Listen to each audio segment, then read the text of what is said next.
Why are there police cars outside our building? Stay inside and don't open the door. The flashing red and blue lights painted our apartment walls in pulsing waves of color. My phone buzzed, a single message lighting up the screen. It was from him.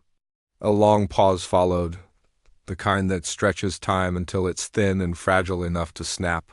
Then another message from him. 2 people are dead. The silence that followed was deafening, replaced only by the frantic thumping in my own chest. A new message popped up, each word a hammer blow. They think it involves me. My blood ran cold. How could this be happening? What had he done?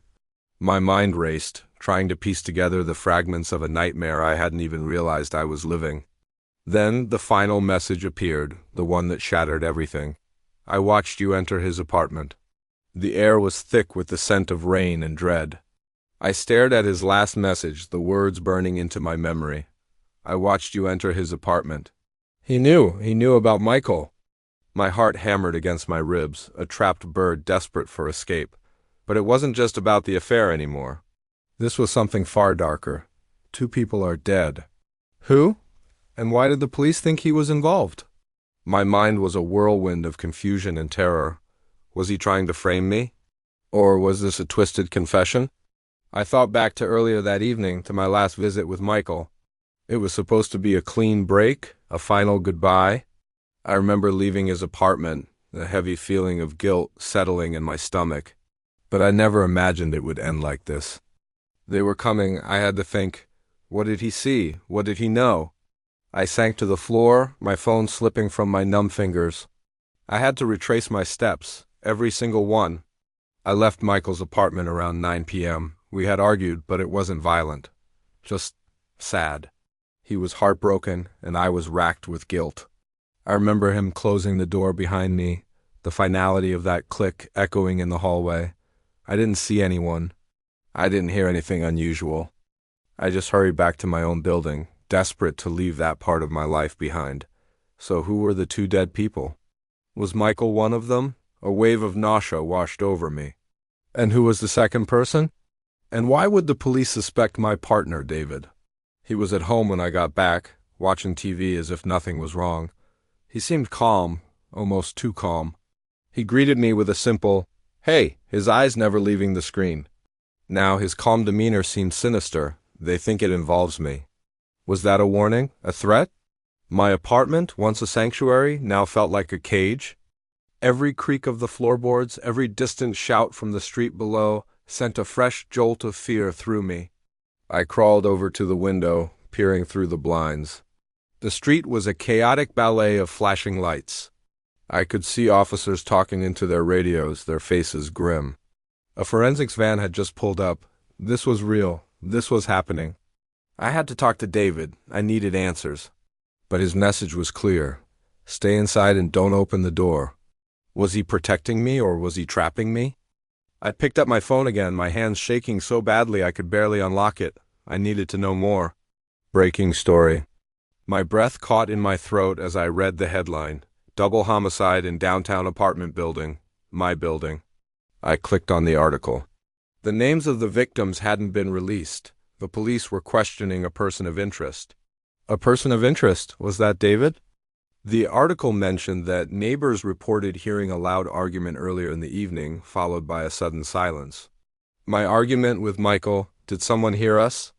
But that wouldn't explain 2 deaths. Unless someone else was there? My mind spun back to David's message. I watched you enter his apartment. He must have followed me. He saw me go in. Did he wait until I left? Did he go in after me? The thought was so monstrous I almost couldn't form it. David, my David, the man I had shared my life with 5 years. He had a temper, sure. He could be jealous, but a killer. Yet the evidence was piling up in my mind, a terrifying mountain of circumstantial dread. He knew I was there. He knew there was a reason for me to be there. He knew about Michael, and now 2 people were dead. One of them had to be Michael. My heart ached with a grief that was instantly consumed by fear. Who was the other victim? I had to get out. I couldn't just sit here and wait for the police to knock on my door, or worse, for David to come back. I grabbed my keys and my purse, my movements frantic and clumsy. I had to get to my car, drive somewhere, anywhere, and figure this out. I crept to the front door, my hand hovering over the deadbolt. Stay inside and don't open the door. His words echoed in my head. Why? What was he so afraid I would see? Or who was he afraid would see me? Maybe the police were already in the building, going door to door. If they found me, what would I say? Yes, officer, I was just at the apartment of one of the victims. We were having an affair. And my partner, who you're probably looking for, just texted me a series of incredibly incriminating messages. I backed away from the door, my mind racing for another option. I had to know what David knew. I had to understand what happened in that apartment after I left. I scrolled through our old messages, looking for clues, for any hint of suspicion or anger in the days leading up to this. Nothing. It was all normal. Love you. Miss you. What do you want for dinner? Was this all a facade? Had he been stewing in silent rage all this time? Then I remembered something. The security cameras. The building has cameras in the hallways. If David went into Michael's apartment after I left, it would be on tape. But if I went to the security office, I would expose myself. It was a catch-22. Every potential action felt like stepping on a landmine. I felt a rising tide of panic. I was alone, implicated in a murder, and the only person who had answers was the one I feared the most. Just then my phone buzzed again. Another message from David. My blood turned to ice. I was almost too scared to look. Slowly I lifted the phone. The message was just one word. Was he with the police? Was he telling me to come down? It felt like a command. A test. My mind flashed back to his previous message. I watched you enter his apartment. He was watching me then, and he was probably watching me now. He would know if I left. He would know if I tried to run.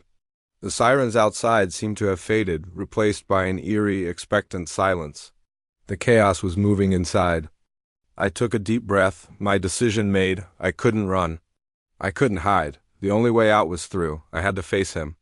I had to know the truth, no matter how horrifying it might be. I typed back a single word in reply. Coming. Every step down the hallway felt like a mile. The emergency stairwell was cold and silent, the concrete walls amplifying the sound of my own ragged breathing. I pushed open the door to the lobby and froze. It was empty. The front desk was deserted. The usually bustling entrance was unnervingly still.